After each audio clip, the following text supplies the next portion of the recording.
Good evening ladies and gentleman, নিশ্চয়ই ভালো আছেন আপনারা সবাই। যারা আছেন এই মুহূর্তে অনুরোধ করে যোগ দিবেন। I know it's late but it is still better than nothing. বাংলাদেশে আপনার ক্রিকেট নিয়ে বিতর্ক চলছে, which is right now sports অঙ্গনে সবচেয়ে আলোচিত বিষয় হলো বাংলাদেশ এবং ভারতের ক্রিকেট বোর্ড বা দুইটা দেশের যে রাজনৈতিক পরিস্থিতি অ্যাজ ওয়েল অ্যাজ তাদের ক্রিকেট বোর্ডের বিভিন্ন আচরণ এবং আপনার যে বিভিন্ন ধরনের পদক্ষেপ, অর্থাৎ যেটাকে আমরা যদি ক্রিকেটীয় বলি, আমার মনে হয় না এখানে কোনো খারাপ শব্দ হবে, ক্রিকেটীয় ব্যবহার, বিশেষ করে যা শুরু করেছে ভারত, এবং ভারতেই এই ক্ষেত্রে মূল ভূমিকা পালন করেছে। এটাকে এটাকে ফুয়েলিং করার জন্য ভারতই মোটামুটি দায়ী। আচ্ছা, সো এবং বাংলাদেশের ক্রিকেট বোর্ডের একজন পরিচালক নাজমুল হাসান, যিনি তামিম ইকবালকে ভারতীয় পরীক্ষিত দালাল বলেছেন। এই বিষয়টা নিয়ে আলোচনা করা যাক যে না, তামিম ইকবাল আসলে কি পরীক্ষিত দালাল কিনা।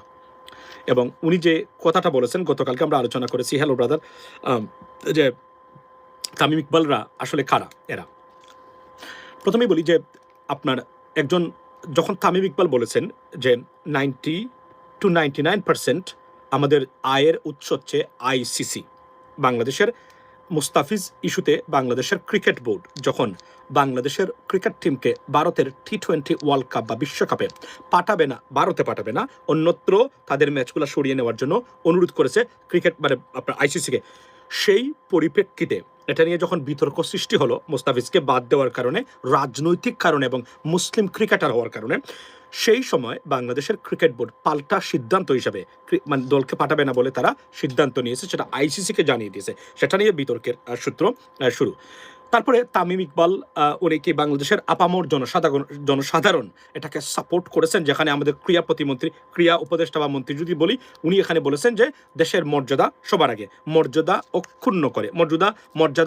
ক্ষুণ্ণ করে আমরা বা ক্রিকেট আগে নয়, এবং it was supported by across the board. ওনার এই মন্তব্যটা প্লাস ক্রিকেট বোর্ডের সভাপতি আমিনুল ইসলাম বুলবুলের প্রতিটি পদক্ষেপকে ওই ক্ষেত্রে সমর্থন করেছেন বাংলাদেশের আপামর জনসাধারণ, লেডিস এন্ড জেন্টলম্যান, রাইট। এর মধ্যে আপনার যখন টালমাহাল অবস্থা, রাজনৈতিক দলগুলা মোটামুটি বসে আছে, কেউ ওই অর্থে কোনো ধরনের মন্তব্য দিচ্ছে না, ভারতকেও খুশি কেউ করতে চায় না, কারণ ভারত ঘুরে ফিরে তাদের অনেকেরই মাস্টার তাদের হচ্ছে না, তারা হচ্ছে স্লেভ। তাদের রাজনৈতিক দলগুলোর কথা বলছি, হাতে গোনা কয়েকটা দল এবং আপনার নেতা ছাড়া। সেই সময়ে তামিম ইকবাল এসে বলেছেন যে বাংলাদেশের ক্রিকেট বোর্ডের উচিত বা বাংলাদেশের উচিত বাংলাদেশের ক্রিকেট টিমকে ভারতে পাঠানো, কেননা আমাদের আয়ের অর্থাৎ আয়ের উৎস আইসিসি এবং 90 to 99% আয় আমরা করে থাকি ক্রিকেট বোর্ডের আইসিসি কেন্দ্রিক, উনি এটা বলছেন। তো প্রতিবাদের জায়গাটা হচ্ছে এই জায়গাতে যে উনি টাকাকে সবার আগে দেখেছেন এবং দেশের স্বার্থ, মান, মর্যাদা, এই কারণে আমরা মনে করি, অনেকেই মনে করেন যে উনি এটা সঠিক কাজ করেননি। এর মধ্যে বিসিবির পরিচালক যেটা ফুয়েলিং করেছেন, আগুনের ভিতরে আপনার বলতে গেলে উনি ঘি ঢেলে দিয়েছেন, বা আমি যদি বলি পেট্রোল ঢেলে দিয়েছেন, সেটা হচ্ছে যে উনি বলেছেন তামিম এই কথার সূত্র ধরে তামিম একজন পরীক্ষিত ভারতীয় দালাল, যেখানে বিতর্ক শুরু ওই জায়গা থেকে। প্রশ্ন হলো উনি কি তারপরে ক্রিকেটার্সদের একটা সংগঠন খোয়াব না মুয়াব আছে, যেটা সত্য কথা বলতে গেলে আমি জানতাম না আগে, না আসলে জানতাম, খেয়াল করি নাই কখনো, কারণ বাংলাদেশের ক্রিকেট নিয়ে তেমন একটা উচ্ছ্বসিত হওয়ার কোনো কারণ নাই, এটা হচ্ছে বাস্তবতা, রাইট। এখানে এই ক্রিকেট বোর্ডে নাজমুল হাসান পাপন এটাকে তার মায়ের, বাবার এবং তার পকেট সংগঠন বানিয়ে যে পরিমাণ দুর্নীতি, লুটপাট ওই ক্ষেত্রে করেছে, এবং ক্রিকেট বোর্ডটাকে রাজনীতিকরণ করে বাংলাদেশের মানুষের ইমোশনের জায়গা নিয়ে খেলেছে। শুধু এইটা না, ক্রিকেট বোর্ডের আপনি দেখেন সাকিব আল হাসান এবং মাশরাফির মতো ব্যক্তিকে, একজন ক্রিকেট রানিং দলে অধিনায়ক প্লাস একজন প্লেয়ার থাকার পরে শেখ হাসিনা ডেকে নিয়ে তাকে জোর করে বিনা ভোটের এমপি তারা বানিয়েছেন। আসছি ওই পয়েন্টে, মূলত আসলে মূল বক্তব্যটা দিই। তখন উনি বলেছেন পরীক্ষিত দালাল, উঠছে বক্তব্য যে পরীক্ষিত দালাল না, তামিমকে নিয়ে এখন আব্দুল নূর তুষার ভাই, যেহেতু ওনারা বামপন্থী মানুষ ছিলেন, সুতরাং ওনাদের ভিতরে তো 10 to 15% ইন্ডিয়ান জিন সবসময় আছে, এটা থাকবে স্বাভাবিকভাবে, না থাকলে 54 বছর পরে আমরা ভোট দিতে পারি না কেন? এটাই তো কারণ তো একটাই, নাম্বার ওয়ান ক্যান্সার, ওয়ান জায়গায়, we have one spot which is cancerous, and that's why we fail to tackle, our politicians fail to tackle absolutely, is India. This is Indian aggression, Indian government's policies over Bangladesh. We failed, our politicians failed to tackle it pretty badly. And that's why we are in a vulnerable and fragile situation in terms of the future and building the future of our generations, ladies and gentlemen. Let me go back to the point. So, এখন প্রশ্ন উঠছে এবং কোয়াবের cricketer আসছে এসে বলতেছে যে মানে BCB পরিচালককে ক্ষমা চাইতে হবে। উনি বলছেন আমি ক্ষমা চাবো না। আমি ক্ষমা চাইবো কেন? প্রশ্ন হলো উনি দালাল কিনা। আসুন এখানে মূল জায়গাতে। উনি রয়ের আপনার তামিম ইকবাল রয়ের আপনার আমরা যদি বলি যে কি বলে এটাকে ফেরুলে আসেন কিনা আমরা জানি না, তবে উনি যে বক্তব্যটা দিয়েছেন যে আয়ের উৎসটা দেশের চেয়ে কি আয় বড়? আয় কিভাবে আসে এটা আমি আসছি পরে। দেশের স্বাধীনতা, সার্বভৌমত্ব, দেশের চেয়ে দেশের মান মর্যাদা, একটা দেশ বলছি মুস্তাফিজকে তারা মানে ক্যান্সেল করে দিয়েছেন, বা যেটাকে আমরা বলি রিলিজ করে দিয়েছেন, has been released by BCCI. Does it mean that just only Mustafiz? No. It's entire, they released entire Bangladesh. That's why সরকার কি করেছেন? আইপিএল নিষিদ্ধ করেছেন, ক্রিকেট বোর্ডকে ফাটাবেন না। What a great decision by this government been taken. What a great decision we have ever seen in our lifetime, ladies and gentlemen. There are many decisions this government taken in regards to India, but this is one of them that তারা নিয়েছেন এবং বলছেন সুস্পষ্টভাবে, you know what? যেভাবে কাজ করবেন তার পাল্টা প্রতিক্রিয়া, every action has its own reaction, and that's what exactly happened. আপনি দেখেন এবং গাটস দেখিয়েছে বাংলাদেশ আর ওই নতজানু কোনো রাষ্ট্র না, শেখ হাসিনার আমলের বাংলাদেশ না। বাংলাদেশ সত্যিকারের একটা স্বাধীন সার্বভৌম রাষ্ট্র, এটা তার প্রমাণ করেছেন প্রতিটা ক্ষেত্রে এই সরকারের আমলে। এর আগে ছিল না, এর আগে একটা খরদ্রাজ্যের চেয়েও খারাপ অবস্থা ছিল। মমতা যা বলতে পারতেন শেখ হাসিনা তাও বলতে পারতেন না, এভাবেই ছিল বাংলাদেশের অবস্থান। না, এটা বোঝার জন্য আপনাকে প্রথমে এই বাংলাদেশি হতে হবে, তারপরে আপনাকে মানুষ হতে হবে। এর বাহিরে আপনি এটা বুঝতে পারবেন না। এই দুইটা জায়গাতে যদি আপনার গরমিল থাকে অবস্থানের, you can understand that, will never be understand that, we able to understand that, that's what it is. So Tamim কি দালাল নয়? আচ্ছা, এখন আসি মূল বক্তব্যে। উনি পেরিউলে দালাল কিনা আমরা জানি না, তবে উনি যে বলছেন মানে প্রথমেই তো উনি কি মুস্তাফিজের ইস্যুতে বলছেন ভারতের ক্রিকেট বোর্ডের সিদ্ধান্তটা ভুল? বলে নাই। দেখেন আপনি মানে কাজটা দেখেন, বলে নাই। উনি কি এটা সমালোচনা করেছেন, দুঃখ প্রকাশ করেছেন, এটাকে ডিসক্রিমিনেশন এটা বলেছেন? না। যখন বাংলাদেশ ক্রিকেট বোর্ড সিদ্ধান্ত নিল, উনি এসে বলছে কি এটা 90% to 99% আয় আসে ক্রিকেট বোর্ড থেকে। আচ্ছা, মানে ক্রিকেট আইসিসি থেকে। প্রশ্ন হলো ক্রিকেট মানে আইসিসি থেকে আয় আসে, আইসিসি আমাদেরকে দিয়ে আয় করে না? এই আয় কি মানে আসমান থেকে আসে? এই আয় তো এই ক্রিকেট মানে সংশ্লিষ্ট দেশগুলোর বিভিন্ন ধরনের বিজ্ঞাপন, অন্যান্য উৎস থেকেই তো এগুলো আসে। না হলে কি এ আয় সম্ভব? না। তো তার ওই সম্মত ওই জায়গাতে তার লেখাপড়ার অভাব আছে, আন্ডারস্ট্যান্ড করে নাই। আর যেহেতু মানে তার ওই সেন্টিমেন্ট আছে ভারতকে খুশি করতে হবে, সুতরাং এটা সারা পৃথিবীর সব যুক্তি তার কাছে ও যুক্তিক মনে হয়, সে করেছে। এই সেই তামিম ইকবাল যে 5th of August আপনার 1st of August সম্ভবত 2024 শেখ হাসিনা পতনের 3 থেকে 4 দিন আগে শেখ হাসিনার সাথে দেখা করেছে, বঙ্গভবনে গেছে, ওই লিস্টটা পাওয়া গেছে। কেন গেছিল সে? কেন গেছিল মানে তামিম ইকবাল? তাকে কখনো শুনেছেন ছাত্র হত্যা ভুল হয়েছে? তাকে কখনো শুনেছেন গণতন্ত্র ভোটের অধিকার প্রতিষ্ঠা করা হোক? তাকে কখনো শুনেছেন বিচার বিভাগীয় হত্যাকাণ্ড, আপনার বিচার বিভাগীয় মানে যে বিচার বহির্ভূত হত্যাকাণ্ড মানে মানবাধিকারের লঙ্ঘন কখনো বলেছেন? কখনো বলেছে দুর্নীতিতে লুটপাট হয়, এই লুটপাট বন্ধ হওয়া দরকার, একটা দেশের জন্য এগুলো ভালো না? কখনো শুনেছেন? কখনো কি এটাও শুনেছেন যে প্রবাসীরা আপনার ধরলাম অন্যান্য ক্ষেত্রে সে বলে নাই, প্রবাসীরা যে মানে ক্ষতির সম্মুখীন হয়, যে হয়রানির শিকার হয়, এগুলো বন্ধ হওয়া উচিত? কখনো সিঙ্গেল দিন বলেন যেটা রিলেটেড টু বাংলাদেশ এবং বাংলাদেশের মানুষ এবং বাংলাদেশ শাসন ব্যবস্থা, নট এ সিঙ্গল ওয়ান। তাহলে এখানে সে মানে কেন হস্তক্ষেপ করলো? এটা তো রাজনৈতিক সিদ্ধান্ত। মনে রাখবেন বর্তমান ভারত এবং বাংলাদেশের ক্রিকেট বোর্ডে যে ঘটনাগুলো ঘটছে, it is political and diplomatic. এটা ক্রিকেটীয় নয়, বিকজ ভারত এটাকে ফেলে দিয়েছে ওই জায়গাতে সিদ্ধান্ত নিয়ে। তাহলে আপনি এখন কেন সে এটাতে অংশগ্রহণ করলো, এই কথাটা তাকে বলতে হলো কেন? সে কি এর আগে বলেছে যে রং সিদ্ধান্ত নিয়েছে ভারতীয় ক্রিকেট বোর্ড? বলে নাই। কিন্তু যখন এই ক্ষেত্রে, কারণ এই যে এই দালালরা তৈরি করেছে, বললাম না যে সারা পৃথিবীতে মানে একটা দেশ যার প্রতিটা ক্ষেত্রে দালাল তৈরি করেছে ভারত এই বিগত 20 বছর 25 বছরে, 54 বছর স্বাধীনতা, 54 বছরে। এটা সবচেয়ে দুর্ভাগ্য। এই দালালদেরকে উৎখাত করতে হবে, প্রতিটা ক্ষেত্রে ভারতীয় দালালদেরকে উৎখাত করতে হবে, আর না হলে বাংলাদেশ কখনো ঘুরে দাঁড়াতে পারবে না। আমি নিশ্চিত করে বলছি, নাম্বার 1 টার্গেট হচ্ছে পলিটিশিয়ানসরা, তারপরে কালচারাল মানে এজেন্ট যারা আছে, ভারতীয় দালাল যারা আছে কালচারাল। আপনি জানেন তো, ইভেন আমি আপনাকে আজকে তথ্য দিই একটা, কিছু মনে নেবেন না, সাকিব খানকে যে অপু বিশ্বাসকে যে দৌড়ে দিয়েছিল, এটাও ভারতীয় রয়ের পরিকল্পনা। তাকে হস্তক্ষেপ করা, তাকে কন্ট্রোল করা, কারণ he is a big star. This is how they plan, this is how they work, everything everywhere. Only Jamaat সংশ্লিষ্ট মানুষদেরকে তারা পারে না ওই ক্ষেত্রে, আর বাকি প্রতিটা ক্ষেত্রে তারা সফল কোনো না কোনোভাবে ব্ল্যাকমেল করা।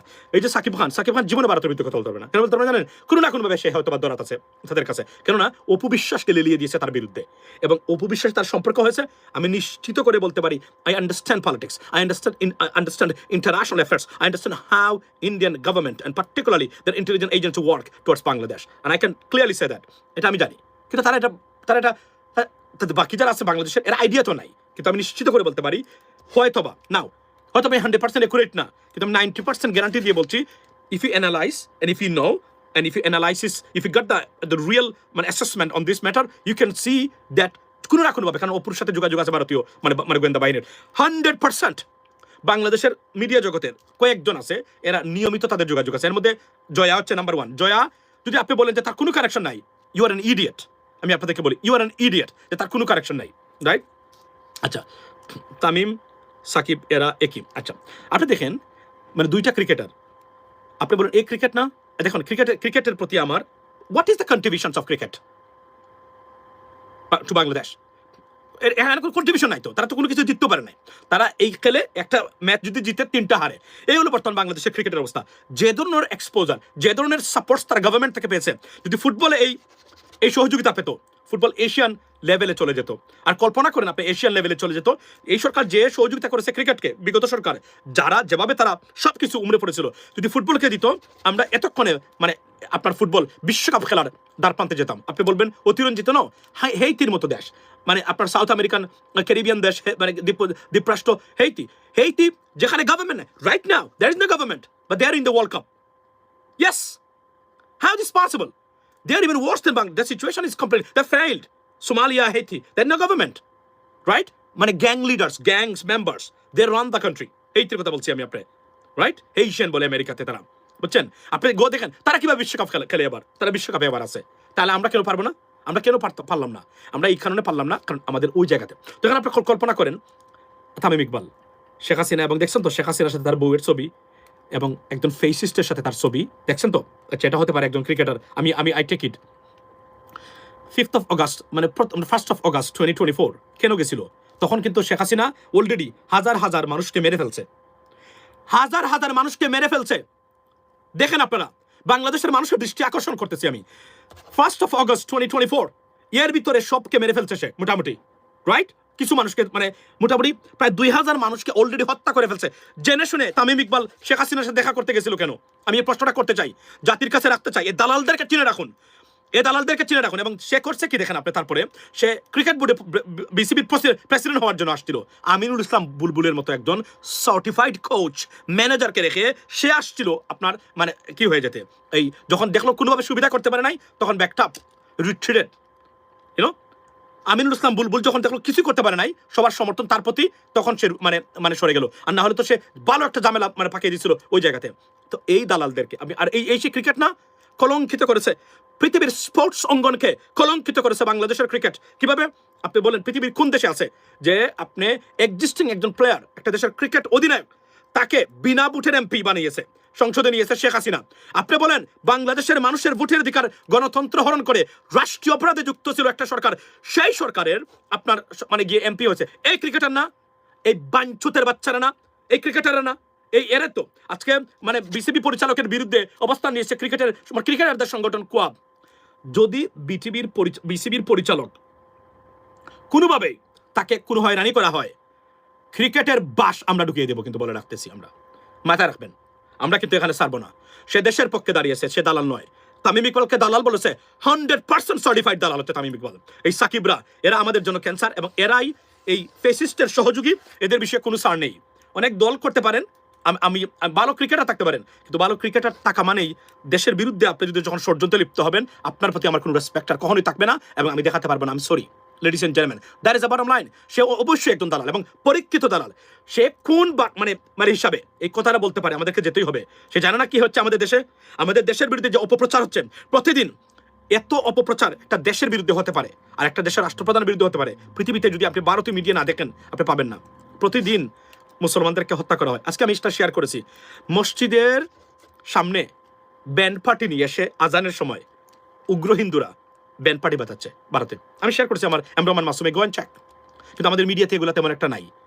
আর আমাদের কোনো কিছু না হলেও একটা ঘটনা তারা ঘটায়, কিন্তু সারা পৃথিবীতে বাংলাদেশকে ছোট করার জন্য তারা আপনার দেখেন গিয়া কি পরিমাণ, কোথায় আমাদের রাজনৈতিক দলগুলা? আমি তো আমাদের রাজনৈতিক দলগুলো আছে, তারা সংবাদ সম্মেলন করে এটা প্রতিবাদ জানাইতে পারলেন না। কেন পারলেন না আপনারা পারলেন না? ক্রিকেট তামিম ইকবাল টুইট করেছে, ফেসবুকে পোস্ট দিয়েছে, বলেছে এগুলো বন্ধ হওয়া দরকার, এগুলো অন্যায়, আপনাদেরকে মানে এগুলো আনএক্সেপ্টেবল বলেছে কখনো না? এই দালালদের বিষয়ে হুঁশিয়ার থাকবেন। একটা আন্তর্জাতিক মানের দালাল হচ্ছে তামিম ইকবাল, হারামজাদা আন্তর্জাতিক মানের একটা দালাল। এবং এই সাকিব এবং তামিমরা এরা আমাদের দেশের জন্য, আমাদের দেশের মানে নিরাপত্তার জন্য হুমকি। কোনো সার নাই,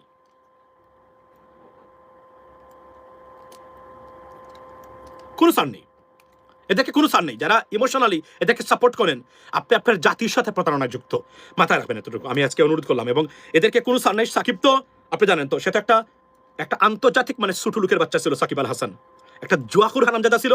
এবং এই হারামজাদা মানুষের কোনো বাচ্চাই না, বুঝছেন? মানুষের কোনো বাচ্চাই না সে।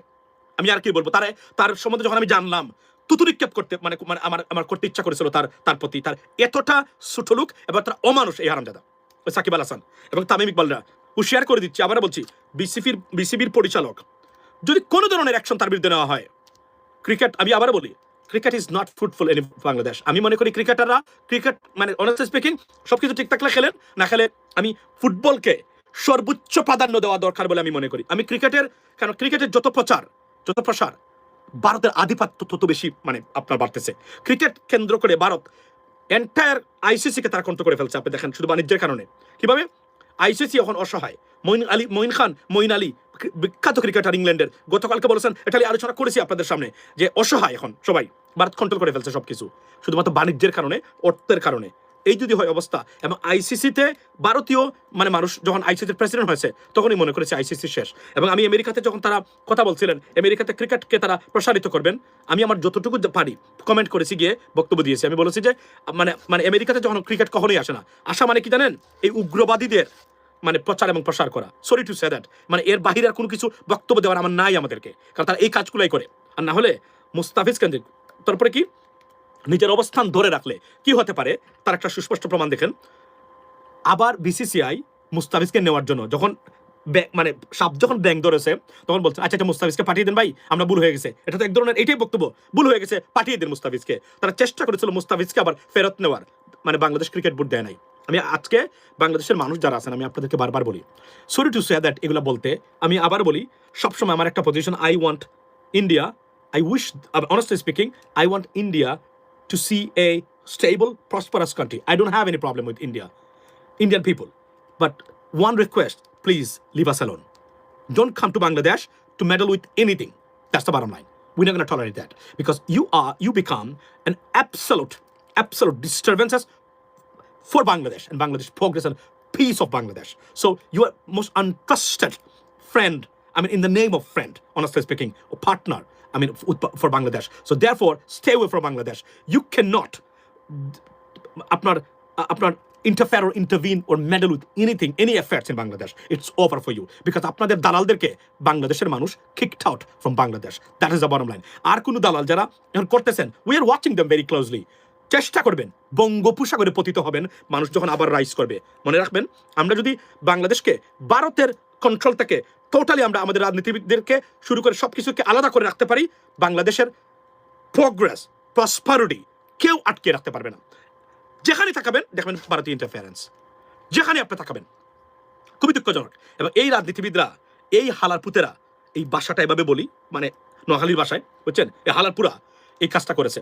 54 বছর এই দেশটাকে তারা জিম্মি করে রেখেছে আরেকটা দেশের কাছে। খুবই দুঃখজনক। এবং এই বিপ্লবের পরে এই দেশটা মোটামুটি এদের কাছ থেকে আমরা যে কুক্ষিগত ছিলাম সেটা প্রমাণ করতে পেরেছি। আমরা এখন কতটুকু সেপারেটেড হয়েছে বা হবে ভবিষ্যতে, কাকে ভোট দিচ্ছেন তার উপর নির্ভর করে।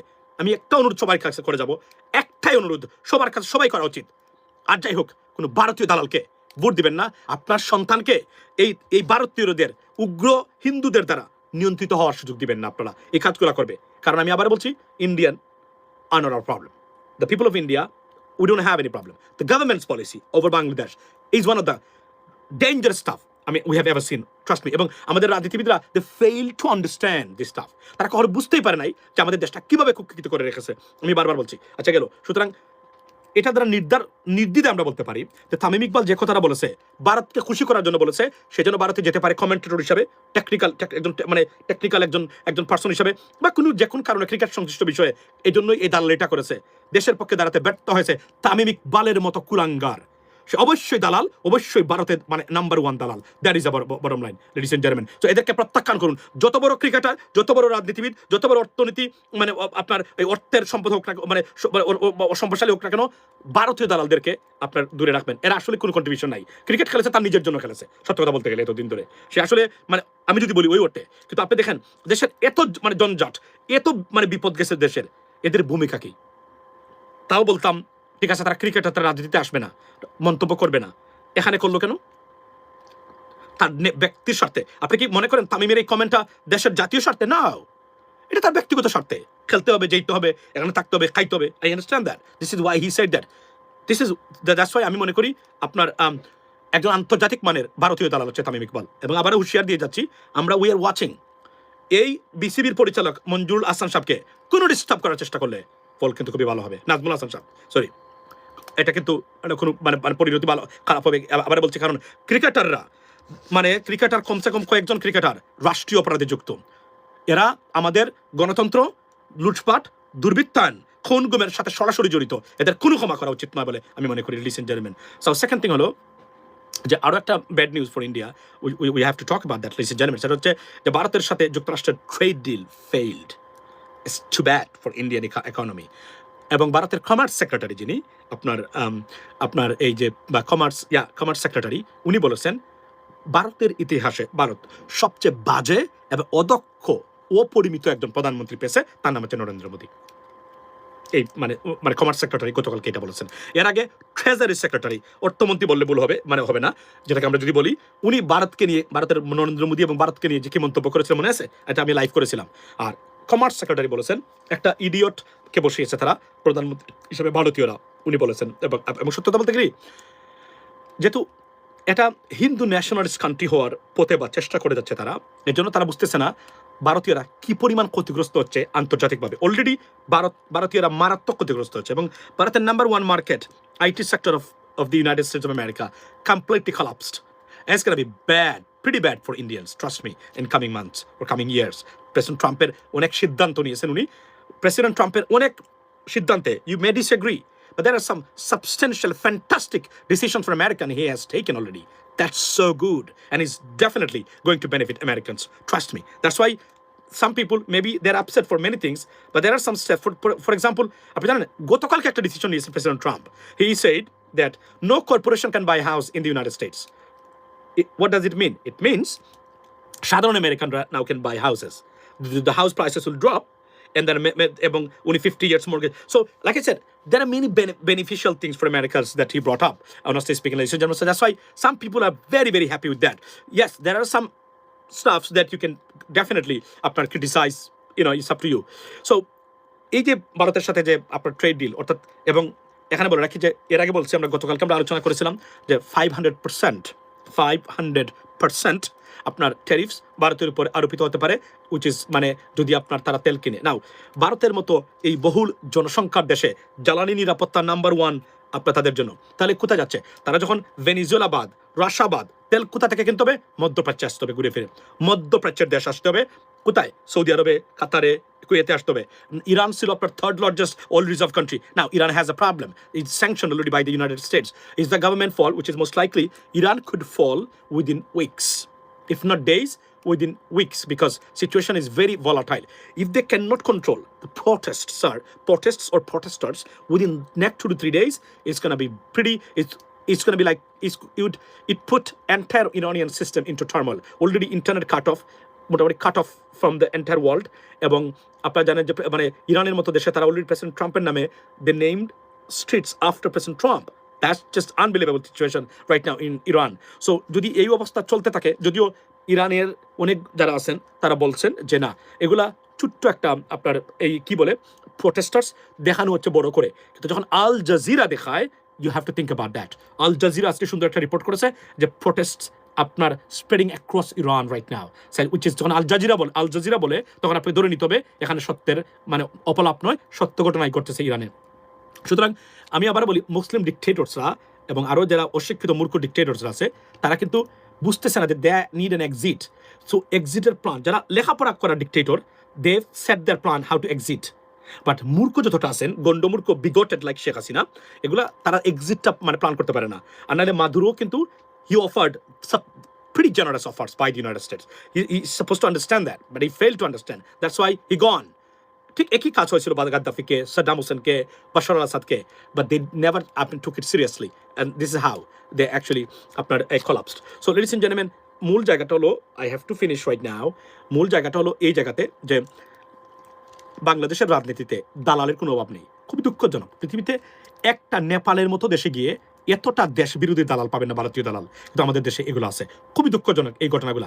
তারা একটাবার বলতে পারে না ভারতকে, ইউ নো হোয়াট, আপনি আমাদের প্রতিবেশী রাষ্ট্র, we want a better relationship, you know, but one thing you have to confirm and give us guarantee that you know gonna interfere or intervene or meddle with anything our international affairs, ladies and gentlemen.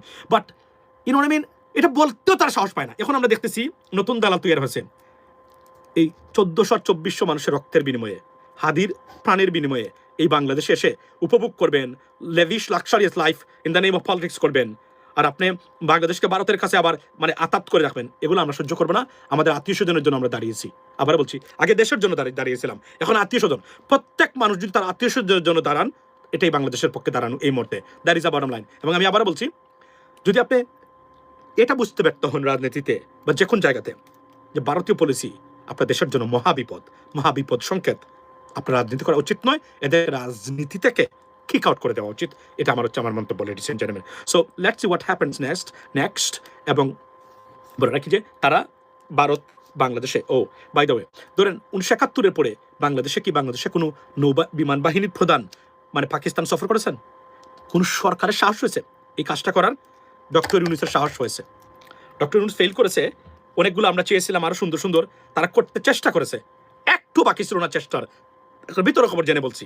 কিন্তু রাজনৈতিক সহযোগিতার কারণে কয়েকটা দলের তারা করতে পারে না একটা পর্যায়ে, তারা because there are many mechanism, many problems surrounding them, because Awami League এখানে, ভারত এখানে বসে আছে, তাদেরও নিরাপত্তার দরকার। বিশ্বাস করেন, এই রাজনৈতিক দলগুলো সহযোগিতা পেলে অনেকগুলো কাজ তারা করতে পারতো। বাংলাদেশের ইতিহাসে কোনো মানে বিমান বাহিনীর প্রধান মানে পাকিস্তান সফর করেছে? ডক্টর ইউনূসের এই গাটস আছে, উনি পাঠিয়েছে। এবং আজকে দেখেন থান্ডার মানে 17 ওই যে থান্ডারবোল্ট, এগুলো আসছে পাকিস্তান থেকে, আমাদের জন্য দরকার। এখানে একটা কথা বলে রাখি আজকে, যে বাংলাদেশের সেনাবাহিনী আগামীতে, আমরা যারা বিদেশে প্রবাসী, আমরা শ্রমিক যাই না, আমরা পাঠাই না, বাংলাদেশের সেনাবাহিনী আগামীতে মধ্যপ্রাচ্যে এভাবে ডিপ্লয়েড হবে বলে রাখি। সুতরাং build a better military for Bangladesh. দেখবেন মিলিটারি মানে বিক্রি করে, মিলিটারি মানে সার্ভিস বিক্রি করে বাংলাদেশের অর্থনীতি কোথায় যায়। আমি আপনাকে, যে ভোলাটাইল পৃথিবী চলছে এখন, যেদিন অস্থিরতা আসবে আগামীতে, থার্ড ওয়ার্ল্ড ওয়ার হয়ে যেতে পারে, লিখে রাখতে পারেন। I see that. কেন বলি? প্রেসিডেন্ট ট্রাম্প ধরেন $899 বিলিয়ন সামরিক বাজেট ছিল যুক্তরাষ্ট্রের, number 1 budget, military budget in the world. এটাকে $1.5 ট্রিলিয়ন নিয়েছেন। ইট ইজ, অনেকে বিশ্বাস করেন যে এটা একটা থার্ড ওয়ার্ল্ড ওয়ারের ওয়ার বাজেট এটা।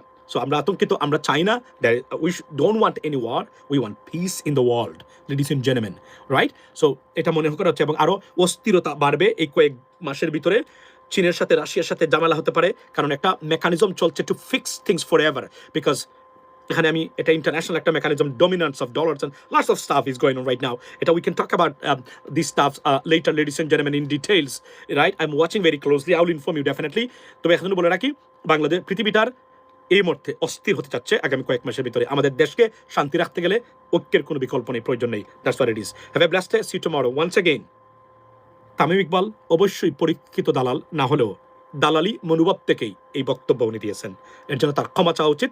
আমরা দাবি করি তার এই বক্তব্য জাতির সাথে এবং দেশের বিপক্ষে গিয়ে এই কমেন্ট করার জন্য তার ক্ষমা চাওয়া উচিত, বিসিবির পরিচালককে নয়, তার ক্ষমা চাওয়া উচিত। আর প্রত্যেক ক্রিকেটার যারা আছেন, দালালি বাদ দিয়ে মানে যাতে দেশের স্বার্থে দেশের জন্য আসুন। মনে রাখবেন, আপনারা ক্রিকেটাররা বাংলাদেশের কোনো মালিক না, আপনারা প্রিন্স এবং প্রিন্সেস না। আপনারাই আপনাদের ক্রিকেট অঙ্গন থেকেই দালালরা বিনা ভোটের বাংলাদেশের গণতন্ত্র, মানবাধিকার হত্যাকারীদের সাথে মিলে বিনা ভোটে নির্বাচিত হয়ে মানে আপনার এমপি হয়েছে। এর চেয়ে কলঙ্ক পৃথিবীর কোনো জগতের স্পোর্টসে এটা সৃষ্টি হয় নাই, এই ক্রিকেটাররা করেছে। এবং আমি সরকারকে বলবো, সবাইকে বলবো, ফুটবলে মনোযোগী হন, হামজা ফুটবলকে নতুন দিগন্ত দিয়েছে। ফুটবলকে কাজে লাগাতে পারলে বিলিয়নস অফ ডলার আমাদের পকেটে ঢুকবে শুধু ফুটবলকে ইস্যু করেই। আমরা আমাদের ফুটবলাররা বিক্রি হবে বিশ্বের বিভিন্ন দেশে। Think about that, how much money we can earn. সুতরাং ফুটবলার তৈরি করুন, এটাই বাস্তবতা। আর ক্রিকেটকে বেশি দাম দিবেন, ভারতের প্রচার প্রসারণায় সহযোগিতা করবেন, এর বাহিরে আর কোনো কিছু এই মুহূর্তে আমি দেখতেছি না। কারণ আইসিসি কমপ্লিটলি সোল্ড আউট এবং right now they are caged by the Indian officials. That is the bottom line. Iran could be in trouble within days or at least a week because there's a situation going on right now এবং আর অনেকগুলো ঘটনা ঘটতে যাচ্ছে। Let's see what happens and be blessed. See you next time and don't forget to subscribe and support channel US Bangla. Ladies and gentlemen, see you tomorrow. Assalamu alaikum.